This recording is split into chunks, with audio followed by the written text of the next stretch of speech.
Ada juga yang punya teori namanya antropologis monoteistis, termasuk Karen Armstrong.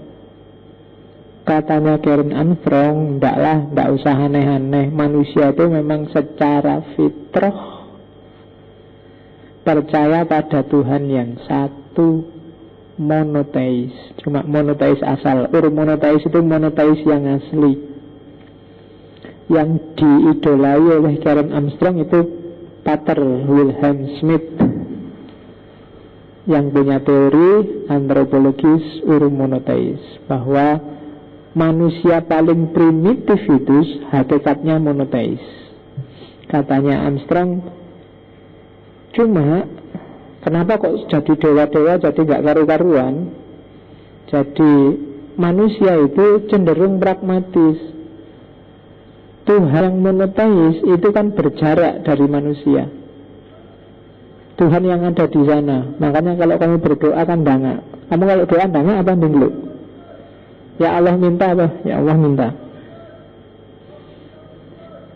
Kalau kamu merasa Allah itu terlibat dalam hidupmu, ada di dalam dirimu, di alam semesta ini, dia ada di mana-mana, mungkin dengkluk. Tapi kalau merasa Allah jauh di sana, kamu dangak.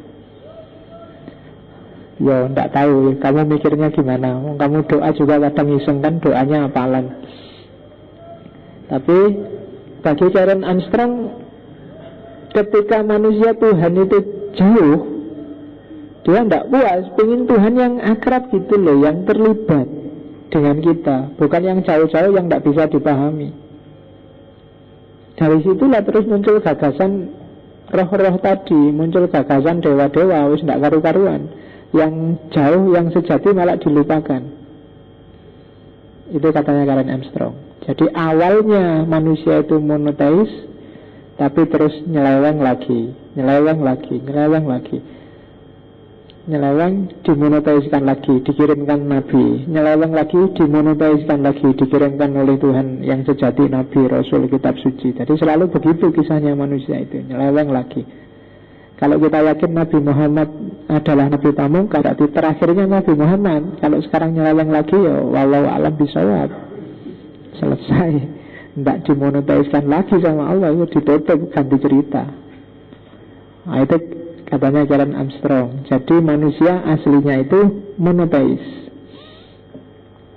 Oke, kita lihat.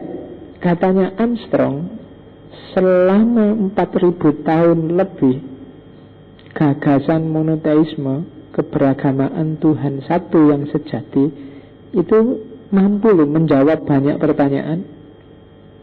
Islam, Yahudi, Kristen itu menyelesaikan sangat banyak sekali problem peradaban, problem kemanusiaan dulu. Hanya saja manusia hari ini banyak yang tidak merasakan lagi manfaat langsungnya punya Allah, punya Tuhan, punya agama. Agama tidak banyak main, tidak banyak fungsi lagi hari ini. Apalagi di kalangan orang-orang pintar yang ngerti agama. Agama di tangan banyak orang yang tidak pas, yang keliru. Maka lama-lama terjadi deviasi. Agama kehilangan fungsinya.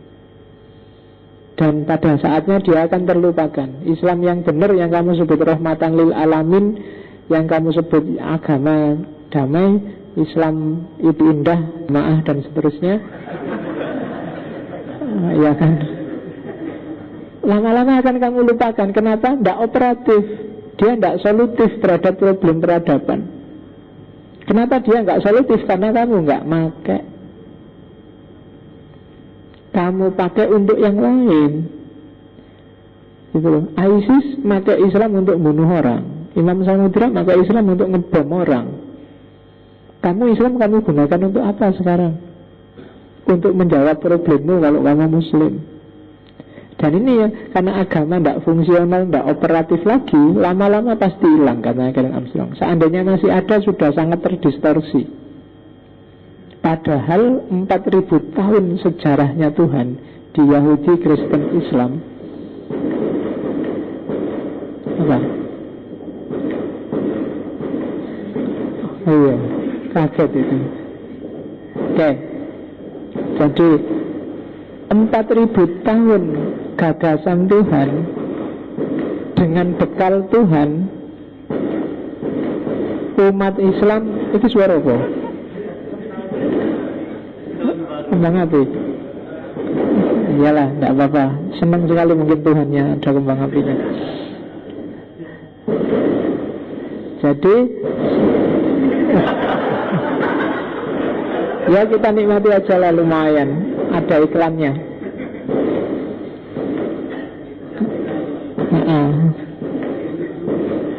Oke. Nah, iya. Dilanjutkan aja. Oke. Jadi awamnya melakukan ini, orang pinternya melakukan ini. Hari ini. Kalau Warren Armstrong pinjam Peter Berger. Orang primo karena ini Peter Berger ya. Oke. Katanya Peter Berger, kita itu berarti orang-orang pintar, termasuk kita yang intelektual, yang mahasiswa, sering menggunakan standar ganda. Standar ganda itu kalau kita belajar tentang agama-agama kuno, ajaran-ajaran agama, usbon, saingan. Kalau nggak gitu nggak selesai-selesai nanti. Jadi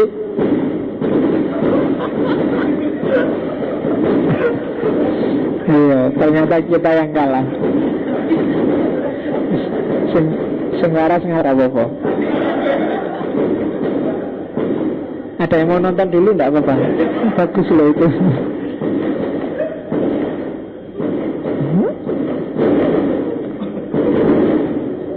Oh, ya. Sudah. Alhamdulillah. Kita akhiri. Oke. Ya, tinggal dikit. Jadi katanya Peter Berger, intelektual hari ini itu sering pakai standar ganda. Kalau membaca pikiran-pikiran agama masa lalu, sering dianggap deso, out of date, hanya anak zamannya dulu, sekarang sudah nggak relevan lagi.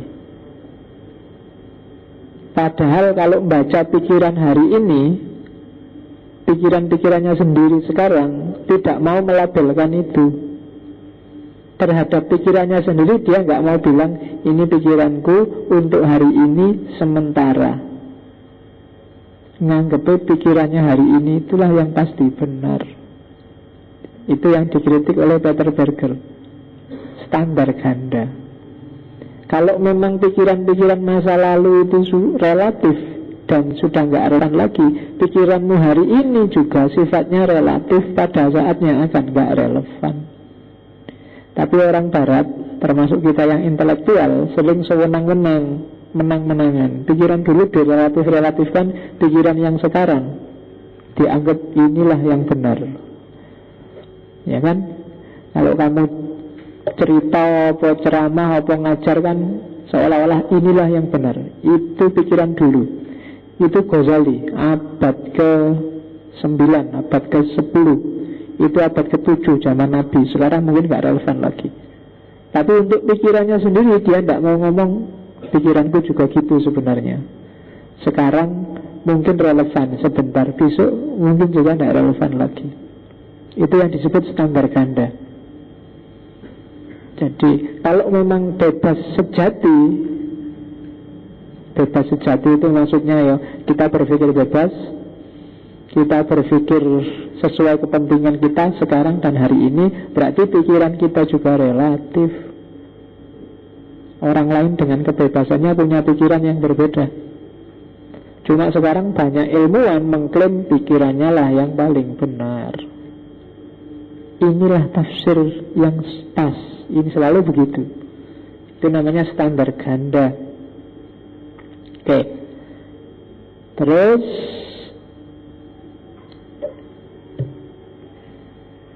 katanya Karen Armstrong,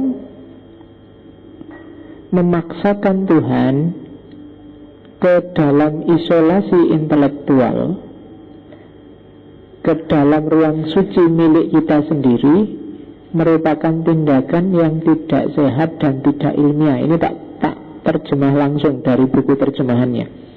Ini akan mendorong orang untuk berpikir bahwa perilaku yang diilhami oleh Tuhan tidak perlu dikenakan standar normal dalam soal kepantasan dan rasionalitas. Potongan ini agak susah kamu pahami kalau dari terjemahannya. Kalau dari aslinya, maksudnya gini loh, kan gitu. Jadi kalau ada orang ngomong urusan Tuhan itu nggak ada hubungannya sama akal, Tuhan itu urusan tersendiri, nggak usah dipikir, Tuhan itu sakral, akal nggak akan nyampe ke sana. Katanya Karen Armstrong itu nggak sehat, nggak alamiah. Inilah nanti yang jadi sumber orang melakukan apapun atas nama Tuhan dan nggak mau disalahkan. Orang tidak bisa sadar bahwa itu sebenarnya cuma pemahamanmu, pemikiranmu tentang maunya Tuhan, bukan maunya Tuhan yang sebenarnya. Jadi orang-orang, kan kita sering bertindak ini sesuai dengan maunya Allah. Inilah yang diinginkan oleh Tuhan itu kan, seolah-olah kita jadi juru bicaranya Allah, seolah-olah bukan akalmu yang main, karena bagi kamu akal nggak boleh main. Urusan Tuhan urusan yang sakral.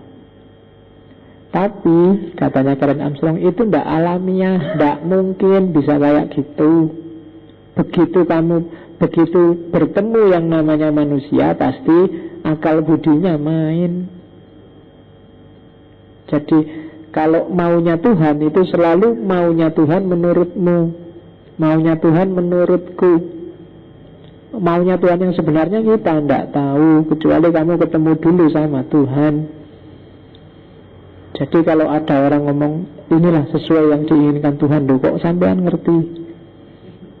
Kalau pengen ngerti maunya Tuhan yang benar, monggo ketemu dulu aja sama Tuhan, ya kan? Jadi nggak tahu kita maunya Tuhan yang benar apa, tapi kita tetap harus memahami apa maunya Tuhan, karena kita orang yang bertuhan. Cuma hasil kesimpulan kita tentang Tuhan dan maunya itu pertanggungjawaban moralnya mutlak ada pada diri kita. Jadi kalau kamu mukuli orang dengan alasan perintah Tuhan dan kamu di penjara, itu sudah resiko, karena kamu yang harus tanggung jawab, kamu yang mukuli. Gak usah lari pada Allah, kamu kok. Itu kan kayak zaman Umar bin Khattab, ada maling bilang, loh saya maling, itu kan sudah takdirnya, Allah menghadirkan saya kayak gini ya. Terus katanya Umar, yo saya mukuli kamu juga sudah takdirnya, ya kan, selesai. Kalau alasannya takdir, ya kabeh takdir. Jadi Allah selalu kamu jadikan kambing hitam, gitu loh. Mari kita berantas kemaksiatan. Terus kamu ngerusak kemana-mana, mukuli orang di mana-mana, seolah-olah itu ini perintah Allah loh. Kalau Allah ada, dia bisa tersinggung itu. Lah kok aku merintah mukul-mukul kayak gitu, kok jadinya lucu kan gitu. Jadi itu maunya Karen Armstrong. Jadi Tuhan jangan dipaksa untuk diisolasi secara intelektual, karena nggak mungkin itu, nggak alamiah. Kamu pasti memahami Tuhan sesuai versimu, kacamatamu, dan apapun tafsiranmu sah. Cuma tanggung jawablah sendiri. Itu aja maunya Karen Armstrong. Terus meskipun demikian, nah ini yang selama ini kita pelajari. Ketika kita belajar Tuhan, memahami Tuhan pakai akal, ada kelemahannya. Kelemahannya apa? Ini kalau pakai bahasa lain, katanya Tuhan itu wholly other. Katanya Tuhan itu mukhalafatuhu lil hawadis, berbeda dengan apapun yang ada. Lah kok dijelaskan seperti para filosof kemarin, sebab pertama, penggerak pertama. Lah itu kan ngomong apa yang ada sekarang. Paradigma berpikir ruang dan waktu. Kalau Tuhan sama sekali berbeda, ya tidak bisa dia dijelaskan dengan logika sebab pertama, penggerak pertama. Kalau dia sebab pertama, penggerak pertama, itu berarti urusannya masih dunia. Katanya Tuhan itu sama sekali bukan urusan dunia, sama sekali berbeda. Tidak bisa dideskripsikan. Itu kelemahannya, pikiran-pikiran para filosof. Tapi juga ada kelebihannya. Dengan gaya filsafat menjelaskan tentang Tuhan, Tuhan rasanya lebih dekat, lebih akrab. Dia tidak sama sekali asing, jauh, yang tidak terjangkau. Tapi dengan penjelasan kayak kemarin, penjelasan filosofis tentang Tuhan, itu rasanya Tuhan itu ya terlibat aja sama hidup kita sehari-hari. Tidak sangat jauh di sana yang tidak terjangkau. Jadi ternyata kita juga bisa kok menjangkau Tuhan meskipun sebatas pengalaman kita sendiri, sebatas nalar kita sendiri. Jadi itu kelebihan kelemahannya belajar tentang Tuhan secara filosofis, katanya Karen Armstrong. Oke, sedikit lagi. Oke ya, jangan lama-lama nanti kamu ngantuk. Gelombang otakmu sekarang sudah mulai masuk ke delta. Jadi kalau tak biarin setengah jam lagi kamu akan pulas. Oke ya, katanya Armstrong, whatever conclusion we reach about the reality of God, the history of this idea must tell us something important about the human mind and the nature of our aspiration. Apapun kesimpulanmu, apapun teori yang kita temukan, yang we reach, yang kita jangkau tentang keberadaan Tuhan, the history of this idea, sejarah gagasan tentang Tuhan ini, must tell us something important about the human mind. Memberitahu kita tentang satu pikiran manusia dan karakternya. Jadi sejarah Tuhan itu hakikatnya adalah sejarah perkembangan manusia itu sendiri. Jadi historisitas Tuhan itu hakikatnya adalah historisitas perkembangan manusia itu sendiri. Kalau kepingin ngerti sejarahnya, kebertuhanannya Islam Indonesia, pelajarilah Tuhannya orang Islam Indonesia, bagaimana evolusi gagasan tentang Tuhan di Indonesia. Itulah sejarah pikirannya manusia Indonesia. Tuhan dipersepsikan sebagai A, sebagai B, sebagai C.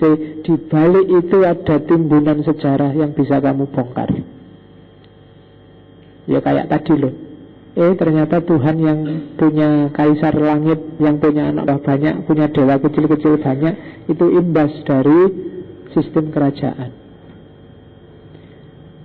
Tuhan yang dideskripsikan oleh mahasiswa filsafat, Tuhan yang serba santai, di balik itu ada cara berpikir santai para mahasiswa filsafat. Tuhan yang serba kaku, serba ngamuan dari mahasiswa hukum, dari mahasiswa syariah, di balik itu ada cara berpikir hukum mahasiswa syariah. Jadi makanya tadi saya bilang, coba sih sekarang deskripsikan Tuhan menurutmu. Di balik itu ada kamu sebenarnya. Makanya ada filosof Helenisme era Romawi yang bilang bahwa seandainya kuda punya Tuhan, maka Tuhannya juga jenisnya kayak kuda. Ya kan? Sekarang saya yakin 100% di kepalamu yang seandainya dipaksa menggambarkan bentuknya Tuhanmu kan juga kayak manusia. Ada kepalanya, ada tangannya, mungkin jenggotnya panjang, mungkin besar luar biasa, tapi bentuknya kan manusia. Ayo, bentuknya kan pasti manusia. Enggak mungkin di luar gambaranmu tentang yang bukan manusia. Malaikat aja kan gambarnya juga kayak manusia. Surga neraka juga kamu gambarkan kayak bangunan yang ada di dunia ini.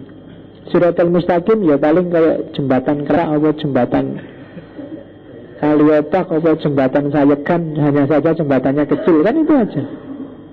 Di balik imajinasi metafisik agama sebenarnya ada kamu. Di level apa dirimu sekarang berada. Itu yang dimau oleh Karen Armstrong. Jadi kalau Islam jadi keras luar biasa, itu kan jangan dilihat Islamnya, lihat aja aktornya, sejarah yang ada di balik Islam yang keras. Ya kan? Kalau Islam rusak, lihat aja, jangan lihat Islam rusaknya, tapi lihat pasti ada aktor yang memahami Islam secara rusak. Itu yang Karen Armstrong. Jadi, whatever conclusion we reach about the reality of God, the history of this idea must tell us something important about the human mind. Jadi, kamu adalah apa yang kamu pikirkan, termasuk tentang Tuhan dan agama. Temanmu yang lain juga begitu. Maka saling hargai, saling toleran. Tidak usah terlalu sering debat, tapi bisalah menerima kalau ada yang berbeda. Itu aja kuncinya hari ini. Kebanyakan dialog capek. Mari kita debat terbuka. Tidak menyelesaikan masalah kok. Debat terbuka paling ya hasilnya tetap gegeran. Ya kan? Lebih enak. Kalian sudah paham kan ideologi sana gimana, kita gimana. Saling terbuka, saling menerima. Kalau kamu merasa yang sana salah, diingatkan. Kalau nggak mau ya sudah, urusanmu sendiri. Besok masuk surga ya rasakan sendiri. Kalau saya yang keliru, saya masuk neraka, semoga diampuni. Ya tidak enak lah masuk neraka.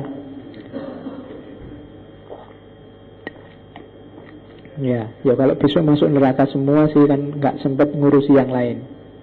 Cuma kalau masuk surga semua yang nggak enak. Ternyata masuk surga juga kamu, ya iyalah. Gitu aja kok dulu ngototnya minta ampun, biasa aja. Ternyata ya bareng lagi di sini gitu. Ya, cuma nggak ada siaran langsung sepak bola besok di surga. Pemainnya ada di neraka semua. Jadi lihat di neraka itu rame, nanti ada box office, ada HBO, ada di sana semua. Di surga kamu pertunjukannya ya paling Haddad Alwi, kemudian ya kan yang ada di sana itu. Kamu jangan nyari yang neko-neko. Iya, lagunya ya gitu-gitu lah, paling nasyid, terus Giro'ah, ya gitu-gitu. Kamu tidak akan nemu Britney Spears, nggak akan nemu. Oke. The only way to show a true respect for God is to act morally while ignoring God's existence. Satu-satunya jalan untuk menunjukkan bahwa kita menghargai Tuhan adalah berperilakulah secara moral dan gak usah terlalu sibuk dengan eksistensinya Tuhan. Biarlah Tuhan ada dan tetap ada, tidak usah terlalu panjang dibahas, tapi kamu jadilah manusia yang bermoral. Itu sudah menunjukkan penghargaanmu yang luar biasa pada Tuhan. Ya kan? Tuhan tidak terlalu bangga kamu tiap hari bahas dia, tapi Tuhan bangga padamu kalau kamu jadi manusia yang baik dan bermoral. Itu maunya Karen Armstrong. Jadi the only way to show a true respect for God is to act morally while ignoring God's existence. Makanya filsafat ketuhanan hari ini kita akhiri, karena jangan dibahas banyak-banyak deh. Cukup kamu aja jadi manusia yang bermoral, yang baik. Itu katanya Karen Armstrong. Kenapa sih? Karena ternyata yang bulat belajar filsafat ketuhanan itu tidak impel. Kenapa kok tidak simpel? Karena kalau katanya Einstein, kenapa filsafat ketuhanan itu tidak simpel? Karena kita tidak paham. Apapun kok rasanya bulat atau ruwet, itu bukan karena sesuatunya yang ruwet, tapi karena kita yang tidak paham. Jadi jangan disalahkan objeknya, salahkan dirimu yang tidak paham. Jadi katanya Einstein begitu. Jadi whatever is not simple, it means that You are not understand. Kok kamu belajar filsafat, Pak? Filsafat itu jelimet bulat. Bukan filsafatnya yang jelimet bulat, kamunya yang tidak paham. Kan cuma itu. Buktinya orang lain bisa memahami filsafat. Oke, kita membahas Tuhan sudah selesai. Minggu depan kita ganti tema ya, biar nggak bosen. Jalan-jalan lagi ke timur aja deh. Dulu sudah ngomong Cina, sudah ngomong India. Minggu depan kita ke Jepang. Oke ya, kita lihat ada banyak Jepang itu luar biasa. Mungkin saya ingin masuk sedikit karena di Cina belum sempat ketemu dengan Zen. Kita mas Zen Buddhisme meskipun melalui Jepang, karena di Jepang ada Zen Buddhisme. Tapi minggu depan mungkin masih pengantar ke filsafat Jepang. Syukur-syukur nanti kita bisa ngomong filsafat etiknya Bushido atau samurai kalau waktunya nyampe. Kalau enggak terlalu bosan di Jepang, karena Jepang itu relatif stabil, tidak meledak-ledak tapi istiqomah konstan, baik sistem sosialnya maupun sistem mentalnya. Bandingkan sama Cina yang agak meledak-ledak, fluktuatif. Tapi Jepang itu relatif kokoh bangunan etiknya. Maka kita perlu sebentar jalan-jalan ke sana. Nanti setelah itu mungkin balik lagi ke barat, tidak tahu temanya apa, mungkin bahasa, mungkin apa yang bisa. Setelah itu balik ke timur lagi, sampai nanti kalau sudah capek ke luar negeri kita ke Indonesia. Ya, jadi pada saatnya, cuma pelan-pelan saat nyampenya. Oke, ada yang tanya? Yo mas, tidak apa-apa, masih ada lah 5-10 menit.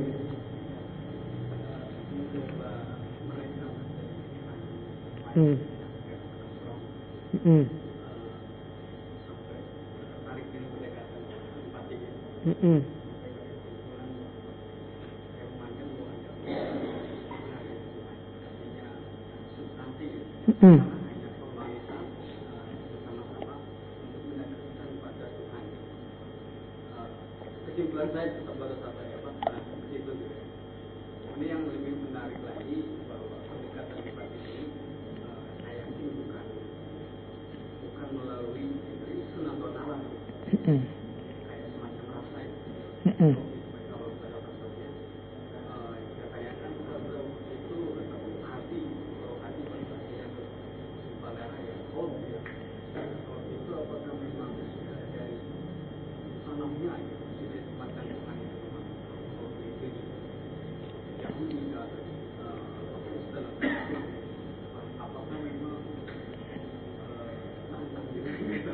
Dia semacam ini adalah rasa itu betul apakah memang Tuhan sendiri yang memberi masyarakat ketentuan-ketentuannya. Oke, kesimpulannya kalau gitu semua agama sama benar ya menurut pengikutnya masing-masing. Iya, maksudnya gini, kalau ada 5 cewek cakep-cakep, kamu kan gak cukup bilang wah 5 ini cakep semua, kan kamu harus milih salah satu yang menurutmu paling cakep dan kamu berdasar sendiri.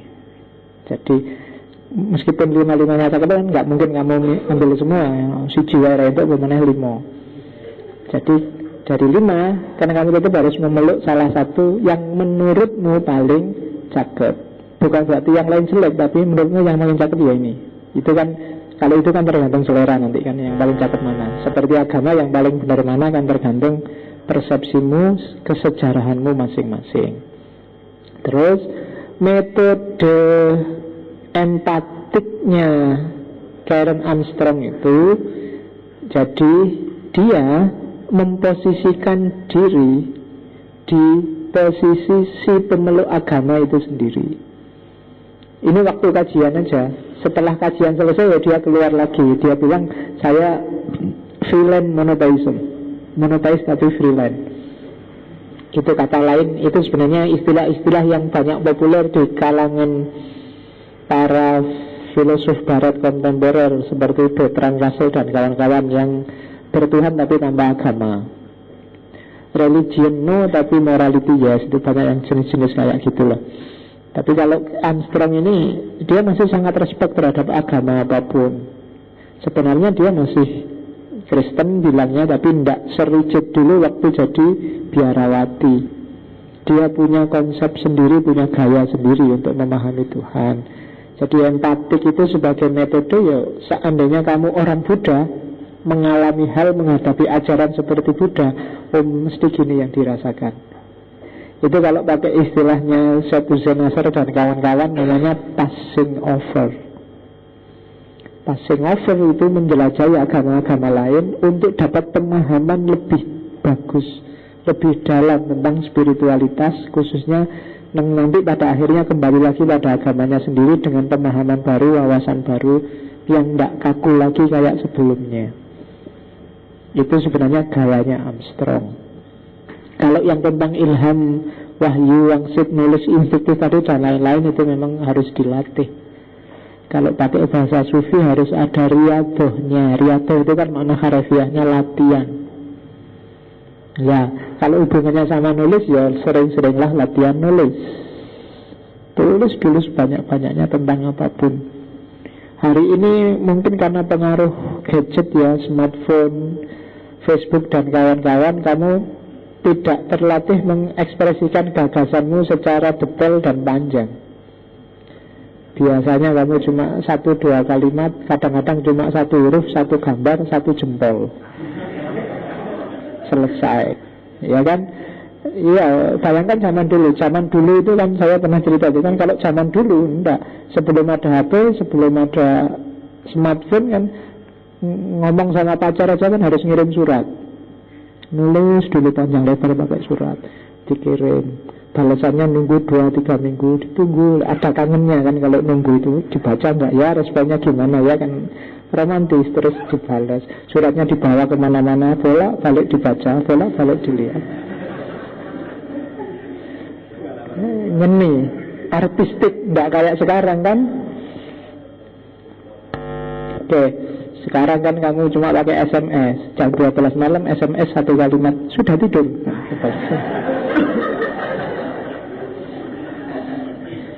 Oke. Ya. Terus jawabnya belum. Itu pun disingkat BLM. Ya. Kayak dulu tak ceritain, anakku baca SMS-nya mahasiswa itu loh, Pak, besok ke kampus enggak? Tanda tanya, terus mohon di BLS. Nah, anak saya nggak bisa. Ya ini ada SMS, minta di plus. Jadi BLS oleh cah cilik raisa dianggap di plus. Ya sini tak plusnya. Oke, saya kira itu ya. Untuk malam hari ini, minggu depan kita jalan-jalan ke Jepang dengan filsafatnya orang-orang Jepang. Ya, wallahul muwafiq wal afu minkum wallahu alam bisawab. Wassalamualaikum warahmatullahi wabarakatuh.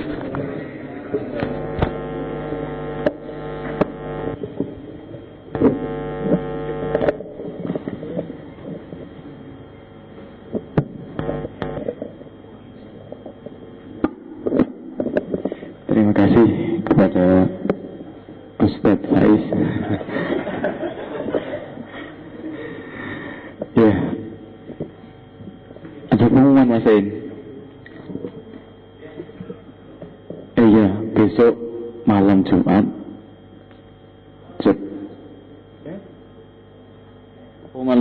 Malam Ahad itu jadwal kajian Jakus, yaitu kitab Tarjumanul Aswaq ya.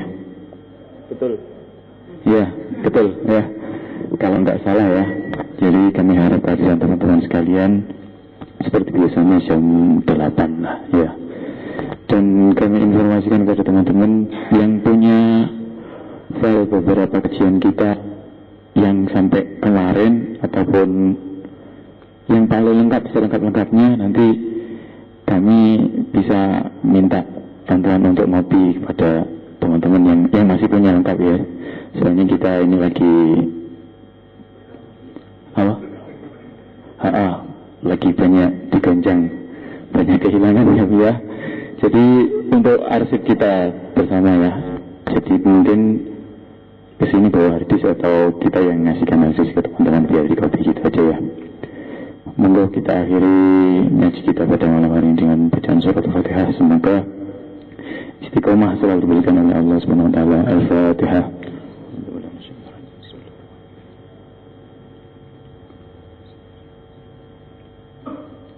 Terima kasih, demikian dari kami. Banyak kurang lebihnya mohon maaf. Assalamualaikum warahmatullahi wabarakatuh.